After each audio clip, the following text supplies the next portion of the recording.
Welcome to the Stephen Sayoun podcast. Hey guys, welcome back to episode 11. I have a client and athlete of mine, William Tackett, jumping on for episode number 11. I'm excited to have him on. I've been working with William now for the last, I'd say, 12 months, and he first came to me with an MCL issue where he had a grade 2 tear in his MCL. And here we are 12 months later, and he's back on the mats competing at the highest level in grappling sports. So welcome, William. Thank you for joining me today and giving up your time. How you been, man? Been great, man. Thanks for having me on. Appreciate your time. But been great, honestly. Ever since the MCL tear, you've helped him out a ton in the weight room, building some strength and good foundation strength-wise. So I've been great, and training hasn't been better. Oh, awesome, man. So what's been happening? Tell me a little bit about yourself. You did ADCC trials not long ago. Tell us a little bit about your experience with that and how you felt when you were competing against these guys. Did you feel strong? Um, yeah, share a little insight into how you went with those ADCC rounds. Yes, sir. Yeah, the ADCC was tough, man. There was a lot of guys that were really strong for that category. I did the 88 kilogram category this time, so I'm normally competing in the 77, but I moved up because my brothers are growing and getting older themselves, so they're moving up into higher weight categories, so it kind of pushed me up out of the 77 category. I can make 88 if I just really dial in my diet and lift and do a lot of strength training, but I think I'm a little bit more comfortable at 77. So that's where a lot of the strength training has really played a good factor, because now that I'm competing in 88, I don't really feel undersized anymore. I'm not like the biggest 88 guy, but I mean, I had 7 matches over the course of like 2 weeks ago at the trials, and I didn't feel outstrength at all. Like there was maybe one dude that felt a little stronger than I was, and I know he cut like close to 5 kilo to get there. So Yeah, and I right. didn't cut at all. You know. Yeah. Okay. So you're walking in there at basically, so what you walk around at is what you compete at. So you're not cutting any weight at all. You're just walking in fresh and you're going in there. I definitely think that, I mean, Isaac does the same as well. He always comes in a little bit underweight. It's 88 kilos is a tough division. Same with 77 as well. Um, it's interesting because how old are you now? 22, 23? I just turned 22 this year. Geez, man, you're so young. So I've got Yes, 15 sir. years on you. I feel like an old man now. But when you're 22, man, like you haven't really fully grown into your frame yet. Like you've still got plenty of growth. Like you're going to fill out even more in your mid to late 20s as well. So you're not even close to your primes, and that's a beautiful thing, which is going to be extremely exciting to see in the years to come when you start to fill out and mature. You're going to be someone that's going to be a force to be reckoned with in that sense. Yes, Um, sir. we've had a couple of questions. I put up a question box on my story for anyone who's following me that wanted to ask you any questions in particular. Um, and one of the questions was, how much time during the week do you invest into freestyle wrestling in your grappling schedule? Now, I'm a big firm believer. I love freestyle wrestling, and I think your wrestling's fantastic, and you definitely have a stand up advantage against 99% of the people in your division and your weight class. And it's not that I have anything against BJJ. I just think that the way the sport is going now, you're starting to see these guys become more athletic, invest more time on the feet, and the match isn't always just where you're laying on your back and just going for submissions and stuff. It's you're actually working to get to those positions from your feet. How many sessions a week, or what does your grappling schedule look like, where devoted to freestyle wrestling? Well, I would like to take a point to agree with you on the freestyle wrestling, or the wrestling versus like guard playing rule. I actually used to play guard majority. Like the majority of my game was guard. It was just because I was a kid growing up, hopping into the adult class, being undersized and not being able to beat people using athleticism or strength yet. So I had to set like traps, and the best way to do that is off of your back using either leg locks or looking how to get to the back using inversions and things. Hmm. So I developed that part of my game earlier on, but when I started to mature and get older and stronger and realize that you can't really do that against everybody, then I started developing a lot more wrestling since I was capable of doing so. So nowadays I wrestle every class. Like every class I start standing. I try to take all my rounds to where I start on my feet and I fight for the takedown now. Like I don't pull guard in my rounds at all unless I'm going against someone that I particularly want to work defense against their passing, or maybe someone that's smaller than me that I don't have any benefit wrestling against, then I might pull guard. But if there's anyone that's can give me a little bit of a fight from the feet, I'm just gonna take that as an opportunity to get more experience on my feet. So pretty much every class, every round, I'm starting on my feet. And that's in jiu-jitsu training. Now, I do go to wrestling practice a few times a week as well. I normally go twice a week to a wrestling practice, and I'll hit like strict wrestling rounds then. But even in those particular classes, I'm not trying to get good at wrestling. I'm trying to get good at like takedowns and grappling. So I'm not necessarily avoiding putting my back on the floor or maybe avoiding certain positions that you would in wrestling. I'm Mm. still trying to keep it in the mindset of like I'm in a jiu-jitsu match. And if that gets me pinned in the wrestling practice, that's fine because Mm. that's not really a big deal. But so I try to kind of take the approach that I would in like an 80cc style match when I'm in the wrestling room. And then in my the jiu-jitsu room when I'm doing jiu-jitsu class, I'll just fight for the takedown, look to get on top. If I get taken down, try to fight the takedown as long as possible, things like that. That's So awesome. almost And every I day, think, honestly, yeah, every day, honestly. yeah, and that's how I think it should be because I mean, obviously I've moved to the Gold Coast, and sorry, just lost you there for a second. Hopefully William comes back on. Good old I can see Riverside. you. Oh, okay, good.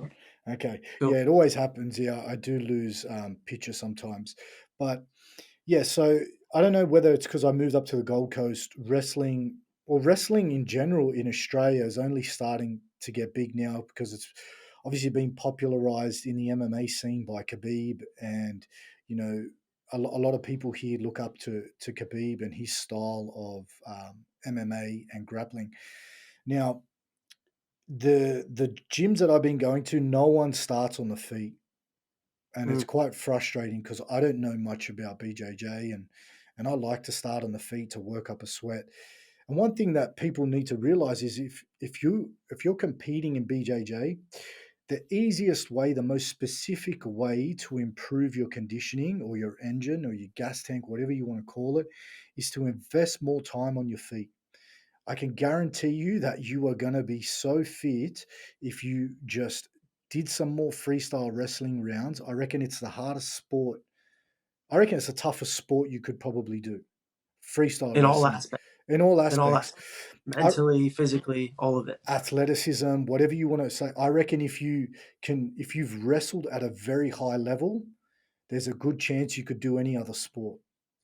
I And that's just why we see a ton of wrestlers in MMA. Like the conversion rate from a college wrestler going in MMA and doing really well in the UFC is like super high versus like other martial arts, you don't really see the same.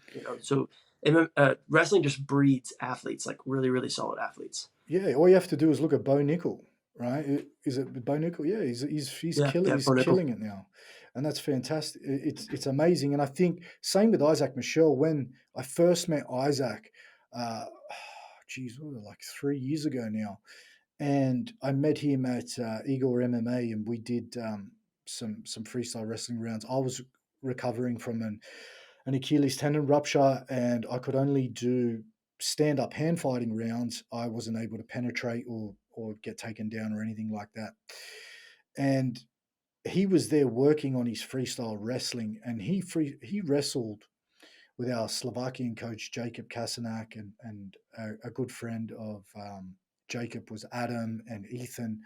These guys were probably the best wrestlers in the country, and he wrestled every single day for like 5 days straight for a year on end. And then he went back to the states, and he definitely had an advantage.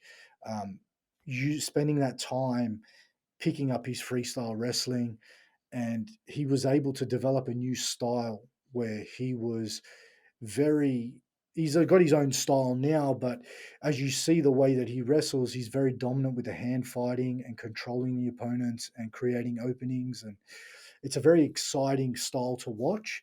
Um, but I definitely think having what you've done in the past, where you've spent a lot of time getting good on your back, and then you're so good now on your feet, it's only going to get better as you get stronger, more physical, and you start to grow into your body a bit more as you age and mature. It's definitely going to play into your advantage.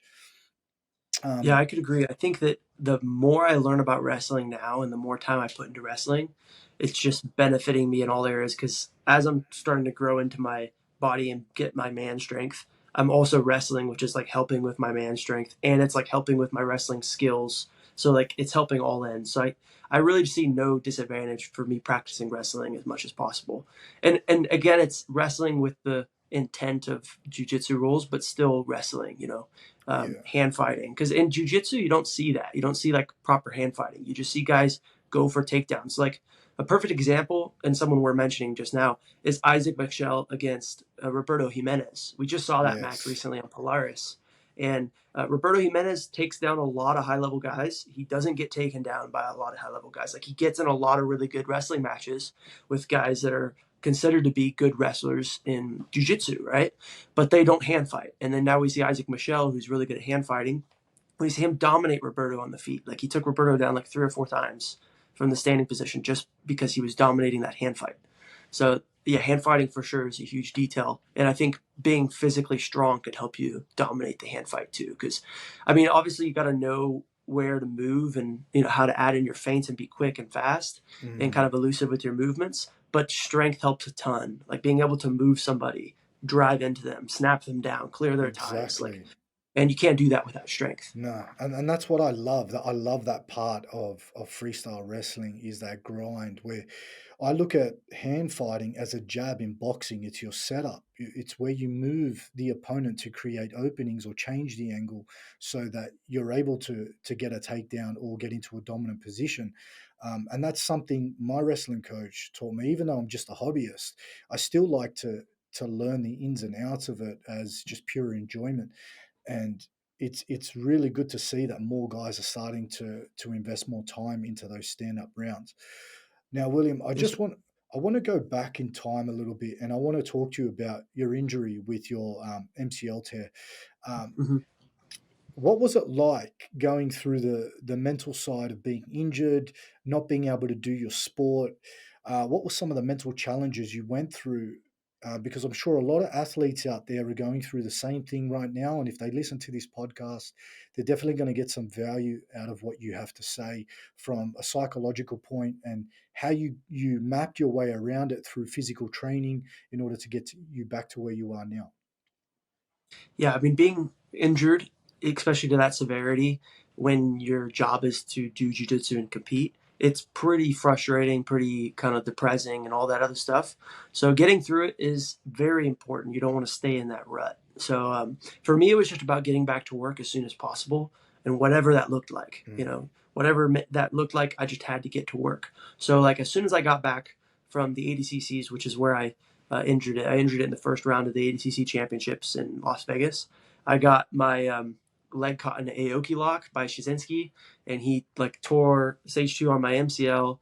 Had a little bit of a hamstring tear and a tibial fracture. So I had like a lot of jacked up stuff going on with my knee. And as well as my ankle too. My ankle was screwed up also. So just my whole leg was compromised. So I had to figure out what to do. So I just immediately just hopped right back into the weight room and started just lifting. And when I was lifting, Isaac Michel actually, I went to B Team to do like a Level Black photo shoot, which is my sponsor, Level Black. And I saw Isaac there, and we were chatting, and he was, talking about my injury and my performance because we both competed and lost in the first round. And we were chatting about it, and he was saying, well, he had a really good strength coach that he recommended, and it was you. So I reached out to you and we got set a program and we just got into lifting and working different movements to help strengthen and stabilize my knee as well as build up my calf and just the surrounding muscles. And that helped a lot. It helped me kind of have a goal. The goal was just to Mm, stabilize my leg as much as possible for right now. Because I think that's the worst thing with an injury is when you have an injury, you just kind of don't know what to do. You don't know where to go. And you're just kind of like, I feel like I'm stuck here. Like I'm never going to get better, especially when you have a serious injury. I'm never going to get better. I'm never going to be that person that I was before the injury, or that person is so far off, it's going to take me forever to get there. So I think not even focusing on that and looking at what's in front of you and what you can do right now mhm, and setting those goals to achieve them and then moving on to the next helps me a lot personally. So I was solely focused on getting my knee as strong as possible, getting my whole body pretty much as strong as possible, particularly my knee. That was the focus with our sessions. So working on that, that helped me a ton. And within a few months, I was able to get back on the mat and start training again. So then it was all about, okay, training to not injure my knee, making sure I can do things that are not going to jack my knee up. And thankfully, it was my left leg. I stand right leg forward when I wrestle, so I was able to just start wrestling pretty much from the beginning of my injury. It was a lot safer than me passing because guys mm, might put me in leg locks. It was a lot safer than playing guard because I wasn't pummeling my legs, mhm, so I could just wrestle. And I just kept my injured leg in the back and just focused on making sure I was down blocking that leg, keeping people from grabbing it. mhm, And I just worked a lot on hand fighting. I think for the first 6 weeks, I just did hand fighting rounds where you can't do shots and you can't do anything to put the partner on the butt, like you mentioned with your injury. So I did that for 6 weeks, and then I graduated to just kind of rolling lightly with smaller guys, and then now I got back into full training and I made my first competition back in February of this year. I fought Kenta in Japan, and then after that, I was just competing in like who's number one, and now doing the ADCC trials and doing a few more super fights. So I've been kind of back into it now and feel like my knee is as strong as it's ever been. So I'm thankful. good on you, man. And I think what you mentioned there is extremely important for anyone listening to this is to focus on what you can do, not what you can't, and try to channel, you redirect your goal in terms of, okay, competing may not be on the cards right now due to this setback, but what's a new goal that I can actually redirect my energy towards in order to get me back to that major goal, which is competing, and that is getting your body healthy. This is why, and if I'm going to like kind of get into the movement aspect of BJJ, a lot of guys spend time on the ground where they don't get a lot of downward force into the floor. Guys that pull guard, they spend a lot of time on the bottom. They're not that strong and explosive. You look at a lot of BJJ athletes have very small quads and hamstrings and glutes because if you're laying on your back, you are stuck in external rotation. There's a lot of hip flexion. There's a lot of lumbar flexion and abduction that go with those being on the ground. When you talk about getting into on your feet, where you look at wrestlers, they're in a position that is very athletic, which is mid stance and max propulsion, where you're ready to produce force and you're hinged over that lead leg and you're getting a lot of downward force into the ground in order to produce force into the opponent for a takedown and things like that. The most easiest way to provide therapeutic benefits for any BJJ competitor who's a guard player is to fill in the gaps that you're not getting from the sport, and that is to invest time on your feet and doing things that are going to make you produce force into the floor on your feet. That's going to help with hip internal rotation. It's going to help with extension. It's going to help with foot pronation. It's going to help with adduction, right? And these are all things that I think BJJ athletes need to spend more time on. And with yourself, the gym was a therapeutic environment for you, for where it made you feel good. A lot of guys get beat up from their sport, and we use the gym as and resistance training to get these guys to feel good, training their body through a full range of motion, going through slow contractions, getting blood pumped through the body. Chasing a little pump at the back end of the session is not going to be detrimental to your sport or anything like that. It's just going to make you feel good and give you Mm-hmm. and fill in the gaps that you're actually not getting from the sport. So I think that's something we need to look at with strength and conditioning is getting athletes to feel good. That's the biggest thing is using the weight room and your time away from the sport to counteract all the force and that's been put through your body from jiu-jitsu and grappling. Totally. And I want to highlight that I stayed in the gym, as in the jiu-jitsu gym, every single day, even though I was injured. So I would lift and then I would go watch training. So I'd sit on the edge of the mat and I would watch the entire class. Because I think that's another thing that people do is they just don't show up to the gym and they stop like the thinking process. Because jiu-jitsu is Yes. like not only physical, it's a lot mental too. And there's a lot of things that go on.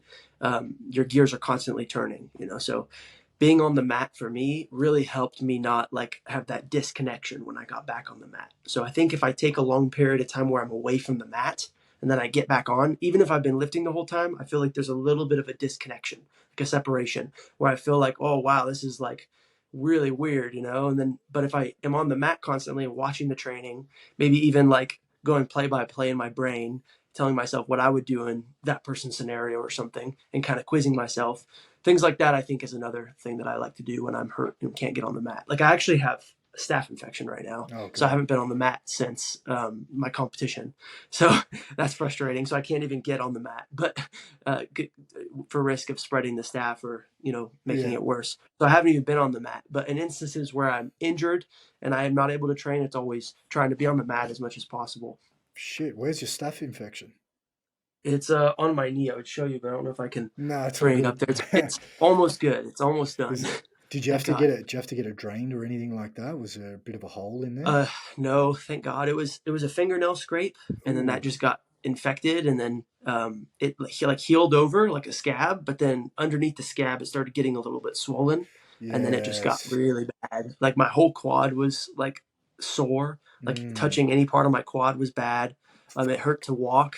It was really bad, and I didn't take antibiotics either, which is I know sounds crazy, but I have a competition in like 4 weeks now. So I didn't want to take antibiotics because I didn't want to risk that ruining my cardio because Yeah. antibiotics will literally tank your gas tank. So I just used like I forget what type of antibiotic cream it was. It's something that I've gotten from a doctor before, so it's really really good. And I just used that and just wiped it with alcohol and kept it clean as much as possible. And eventually Sunday it finally popped and I was able to get some relief and not have as much like swelling in Pain. my leg. See, Yeah, yeah, see, look, I know a few guys like I think that just they get staph and they're like, no, I'm not taking antibiotics. I'm just going to ride this out. And some people get over it. Like I remember I got a cut on my ear and I thought, oh fuck, it's just the cauliflower is just aggravated or something like that. And the pain just kept getting worse. My ear just started to turn really dark red, and I was getting pain in the lymph nodes behind my ear. And I'm like, fuck, man, something's not right here. And it got so bad to the point I couldn't sleep. Went to the hmm doctor, and he's like, man, you've got staph big time. He's like, you need to get on these antibiotics. And mate, my guts from these antibiotics, it was horrible, but I didn't have a choice at that point. I didn't want to risk hmm fucking trying to ride it out. There was nothing to pop. It was like all internal and it was just hot. And we've had yeah, it's not. in the army we get this thing like cellulitis, right? Where we would, being a rifleman, we would jump on the ground and you would leopard crawl on the ground and fire at the enemies and fire and move and stuff like that, and you cut your knees on the ground. If you then got your knees in contact with kangaroo shit, which is a lot of kangaroo shit out in the bush, you would have Yeah. a high risk of cellulitis. And one guy got it. I kid you not, his knee was like a fucking balloon and couldn't walk. They had to rush him off to IV antibiotics. It's not something you want to fuck around with, especially. But I'd always have the antibiotics on hand in case it did go pear shaped and you were trying to ride it Yeah, out. I probably could have done that. I just was telling myself I would wake up and it'd be a little worse. And I'd tell myself, oh, well, if it's worse tomorrow, then I'll go in. And I'd wake Yes. up and it'd be like a little worse, but not that much worse. And I'm like, okay, if it's worse tomorrow, then I'll Oh, go in. And yeah. I just kept telling myself that. And eventually it started getting better Well, because I you just kept keeping it clean. you know your body better than anyone else. I'm sure you've had staph plenty of times, and that's where you Yeah, kind I of have. you kind of know Yeah, I've had when. it like maybe 3 or 4 times. So I've dealt with it a lot. But I've had more ringworm than anything. Ringworm has been the one that's I've had like a ton. Yeah, Can't even count. it's pretty common in grappling sports, so Yeah, yeah. it's pretty seedy. Um, who are you competing against in 4 weeks? Owen O'Flanagan. His No. first name is spelled like Eogan, but it's Yeah. just Owen. I think. So Owen O'Flanagan. He's Okay.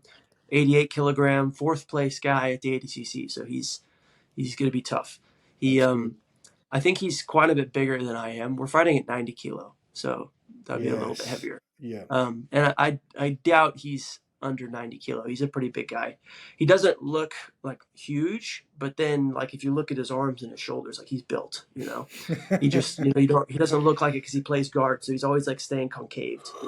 But like Yeah. when he's standing up and he's postured, he's pretty jacked. So he's probably a little bit bigger than I am, but he doesn't wrestle really. I mean, he Mm. wrestled a little bit at ADCC, but not really.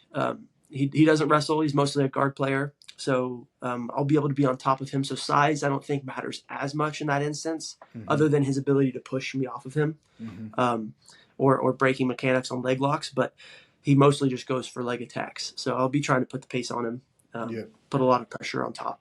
Nice. Nice. I think he might be recovering from some sort of leg injury as well. Owen, really? Mm. Yeah. I heard he did drop out of a match. He dropped out of the Polaris. So. Yeah, yeah. Well, that'll be a good match for you, a good test, and to see where you're at. I mean, competing as much as you can at your age now with this new weight that you've gained, you're going to solidify the new weight class where you're going to really grow into this new weight category, where you're going to feel comfortable and you're going to be able to express your skill set at a very high level. Um, Mhm. Talk to us about a little bit about your nutrition and what you're currently doing in order to stay in a calorie surplus. What kind of food are you eating? Is there anything that you need to watch out from, like in terms of certain foods? Are you perfectly healthy in that sense?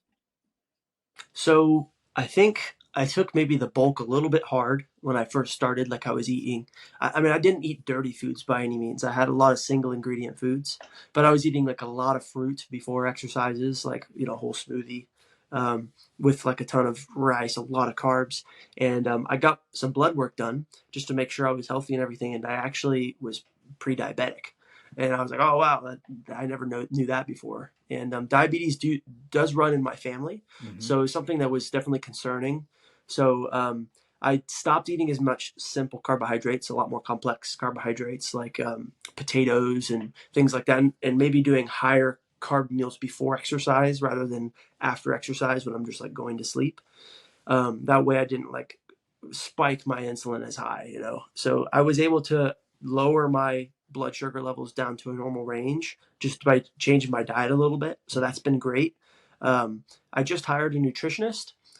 She works with a lot of UFC fighters, very high level nutritionist, and we're in the process right now of kind of reorganizing what I eat and my diet and things. So I'm doing like a trial phase right now where I'm on like a week of this diet she just gave me, and then I'm going to work on to doing something a little bit different if that works properly. So I think right now we're only at like 3,600 calories, so that's not a lot. Mm. Um, but I'm not training this week, so because of the staff. So I'm doing Yeah, 3,600 calories at a non-training, and then I mean other than lifting. yeah. So next week increase calories and then keep increasing. So the goal is to get to like 90, maybe to 92, 90 to 92 Hmm. kilograms, and Hmm. then that way I can cut to 88 kilograms. Because like I mentioned, I felt just as strong as everybody at 88, but I would like to be stronger than them. Obviously, I think if I Yeah. was 92 and cut down to 88, I think I'd be way stronger than a lot of these guys. Because I felt even in some of my matches, I felt more physical than these dudes. Even the guys that were, clearly maybe saucing up pretty hard. So I was like, okay, I'm stronger than these guys at least. Or at least just as strong as them. So I know if I get a little bit bigger and then cut down, I know I can even do more damage. So that's going to be the goal for the next trials. We have West Coast trials and the end of April or end of March. I can't remember, one of those months. So that's 4, 5, 6 months away. And depending on where I'm at there, hopefully I can cut some weight and then compete for that one. Awesome, mate.